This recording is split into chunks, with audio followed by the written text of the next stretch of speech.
Comme les Maliens l'espéraient, la bonne nouvelle est tombée le dimanche soir après 6 longs mois d'attente.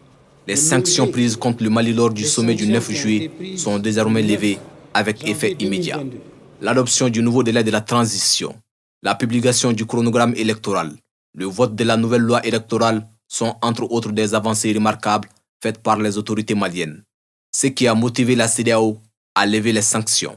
Compte tenu de toutes ces actions qui ont été prises par les autorités maliennes, et je voudrais aussi indiquer le mécanisme de suivi de tout le processus de transition, après recommandation du médiateur, sur recommandation du médiateur, président Goodluck, le sommet a décidé de lever les sanctions qui ont été prises le 9 janvier 2022. Toutes les sanctions économiques et financières prises le 9 janvier 2022 sont levées à partir de ce jour. Par ailleurs, le président de la Commission précise que les sanctions prises précédemment restent maintenues. Le sommet a décidé de maintenir les sanctions individuelles et également de maintenir la suspension du Mali des organes de la CEDEAO.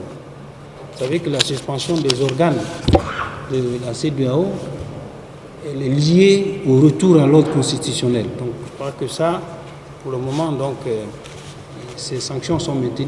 Le commissaire de la CEDEAO au département des affaires politiques, paix et sécurité, le Béninois Francis Béhanzin, a salué la capacité des Maliens pour avoir surmonté cette difficile épreuve. Je voudrais d'abord saluer la résilience du peuple malien qui a choisi l'attachement à la communauté.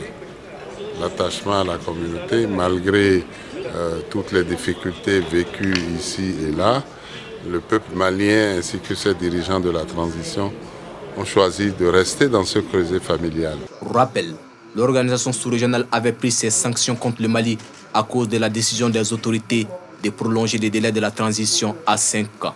Le Mali a revu sa position à la baisse, en allant avec 24 mois. Ainsi, la CEDEAO accepte le nouveau calendrier, lève les sanctions, mais sous réserve de ne pas voir les militaires se présenter aux prochaines élections.